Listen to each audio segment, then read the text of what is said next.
Maganda at mapagpalang araw, DJ Shan here! Huwag kalimutang mag-like, comment at mag-subscribe para sa araw-araw na Tagalog facts at mysteries na dagdag kaalaman. Tandaan, knowledge is power. Naaalala mo pa ba ang Who Wants to be a Millionaire? Nakapanood ka ba ng ilan sa mga episodes nito? Ang Who Wants to be a Millionaire ay isa nga sa mga sikat at napakatagal ng game show sa mundo. Ito ay nag-umpisa sa UK pero di katagalan ay nagkaroon din ito ng palabas sa iba't ibang mga bansa. Nagkaroon nga din ito ng episode sa Pilipinas ng taong 2000. Naging kilala ang palabas dahil sa premyo nitong 1 milyon at higit pa. Pero ang pinaka nagustuhan ng mga manonood at contestant dito ay kung paano ito laruin. Kailangan mong sagutin ang 15 na general knowledge questions ng sunod-sunod at nang hindi nagkakamali. Halo-halo ang tanong. Mayroong pop culture, science, history at marami pang iba. Pero habang tumatagal ay pahirap ng pahirap ang mga itinatanong. Lahat ng tanong ay may 4 na choices at kailangan lang ng contestant na piliin ang tamang sagot. Bukod pa dito, mayroon din 3 lifeline para matulungan ang mga contestants sa pagsagot kung ito ay nahihirapan. Ang 3 ito ay ang 50-50, phone a friend, at ask the audience. Hindi mo naman kailangan maging matalino para manalo sa contest na ito pero mahalaga na marami kang kaalaman.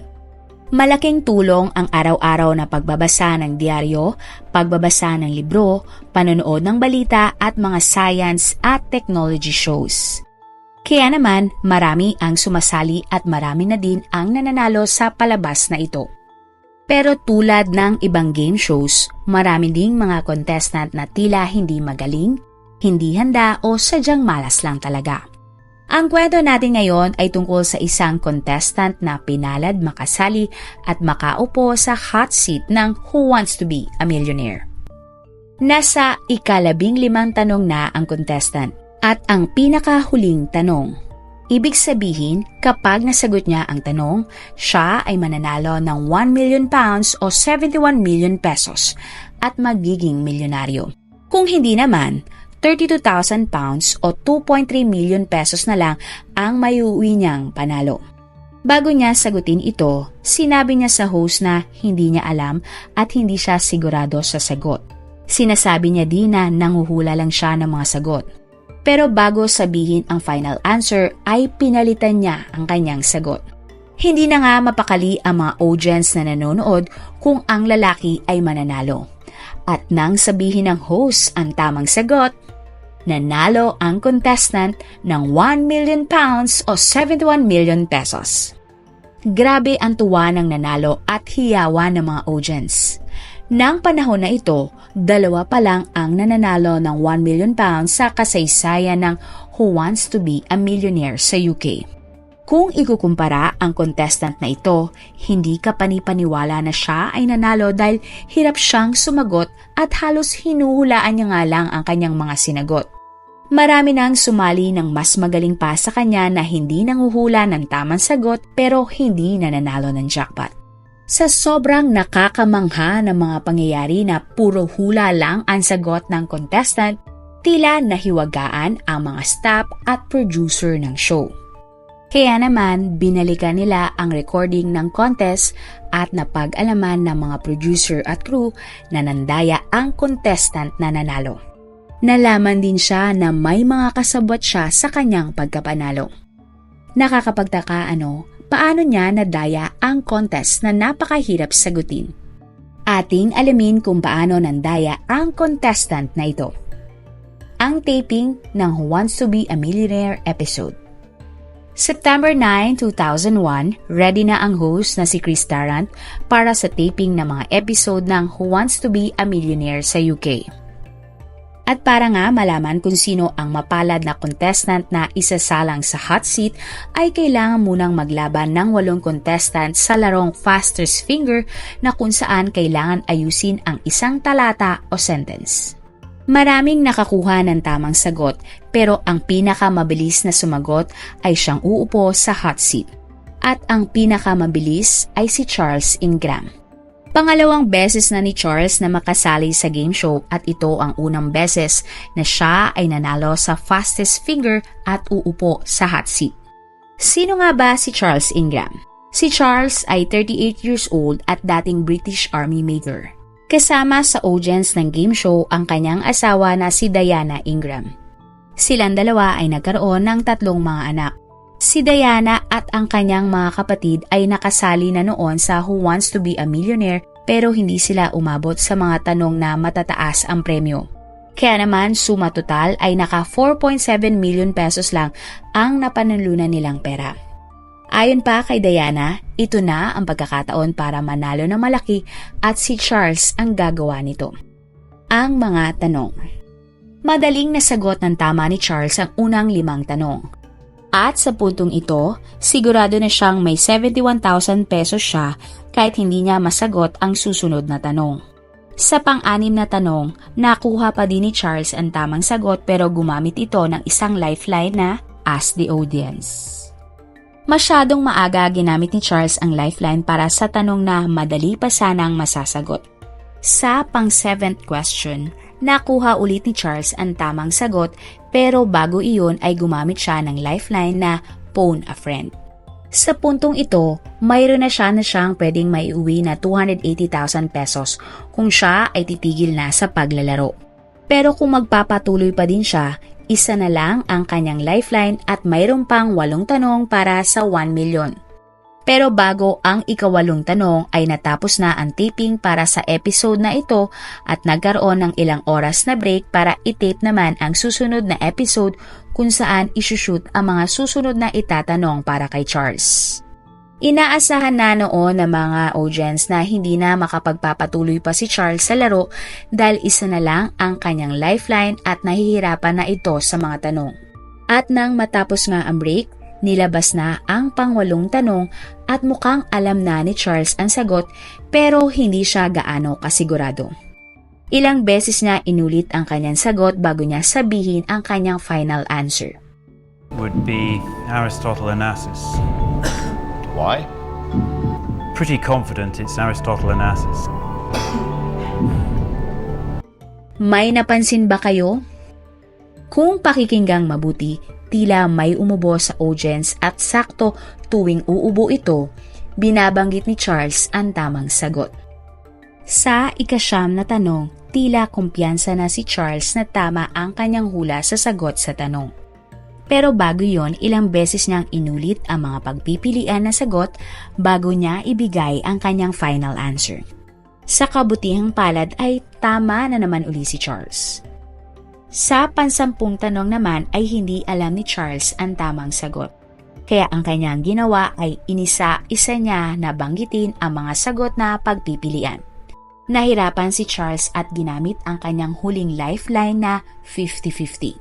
Ilang beses inulit ni Charles ang kanyang napiling sagot bago sabihin ang final answer. Craig David. No, I'll go Craig David. Yeah. Napansin niyo ba ulit? Kung inyong maririnig, may umubo na naman at ang asawa ni Charles na si Diana ang umubo. Lalo na tuwing binabanggit ni Charles ang tamang sagot. Normal naman na may nakatutok na kamera at mic sa mga kamag-anak ng contestants. Sa pagkakataon na ito ay sakto na pinakita sa screen si Diana. Tumama na naman si Charles sa pang-10 tanong at sigurado na siyang makakapag-uwi siya ng 2.3 million sa pesos. Sa ika-11 tanong, mukhang nahirapan na naman si Charles pero wala na siyang lifeline sa pagkakataong ito. Mukhang hindi na talaga masasagot ni Charles ang tanong. Pero inulit-ulit na naman niya ang mga pagpipilian na sagot. I think if I had to guess, and I can, I'd take cricket.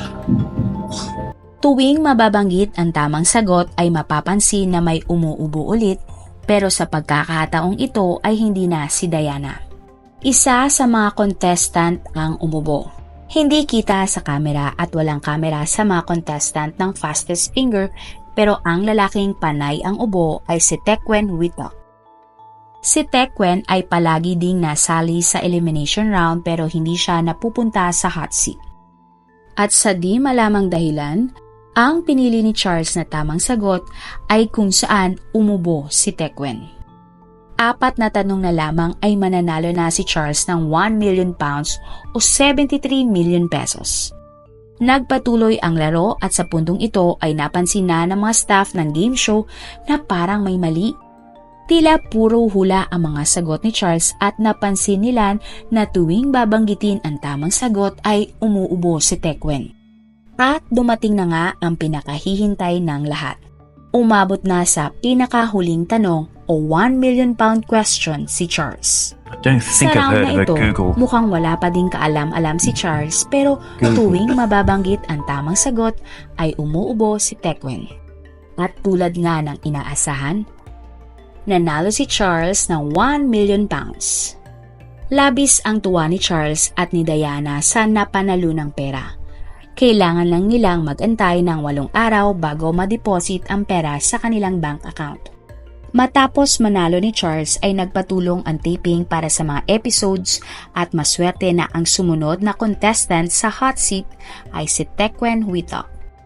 Mukhang magaling naman si Tequan at mataas ang kumpiyansa na manalo pero nasobrahan yata siya dahil hanggang 71,000 pesos lang ang kanyang napanalunan. Sa kabilang banda, ang mga staff at producer ng game show ay nagdududa talaga sa pagkapanalo ni Charles. Kaya naman agad silang nagsagawa ng isang investigasyon. Matapos ang ilang araw ay sinabihan ng producer ng TV show na hindi makukuha ni Charles ang perang napanalunan dahil may dayaang naganap at ang pulis na nga ang bahala sa kaso. Base sa investigasyon, matapos masagot ni Charles ang ika-7 tanong ay nagkaroon ng break. At dito na umano nagkaroon ng pagkakataon na mag-usap-usap sina Charles, Diana at Tequan. Nalaman nila na para sila ay makapangdaya, nagplano sila na uubo si Tequan kapag babanggitin ni Charles ang tamang sagot sa mga pagpipilian. Naging kasabwat ng mag-asawang Ingram si Tequan dahil siya ay isang teacher. Kaya simula ng ika-8 tanong hanggang sa $1 million question, mapapansin na panay ang ubo ni Tequan tuwing mababanggit ni Charles ang tamang sagot. Pero may isang tanong na hindi alam ni Tequan ang sagot at si Diana ang umubo.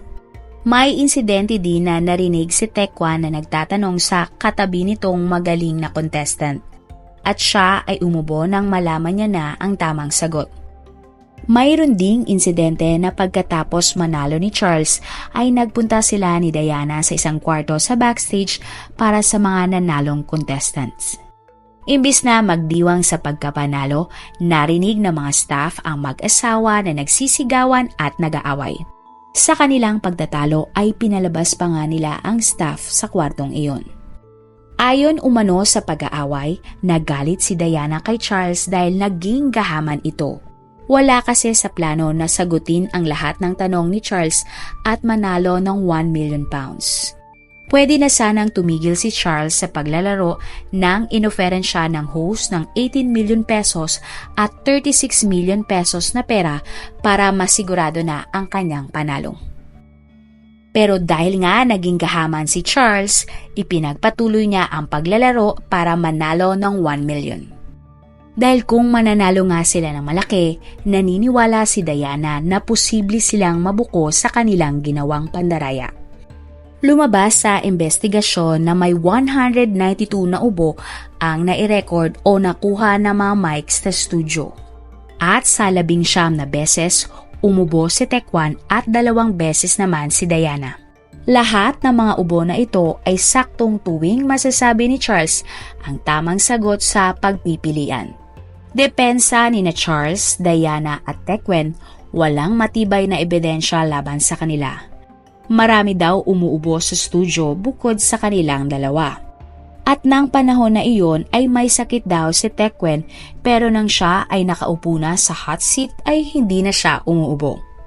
Dagdag pa ni Tequan, kung magaling daw talaga siya, bakit 1,000 pounds lang ang kanyang napanalunan nang siya ay sumabak na sa hot seat.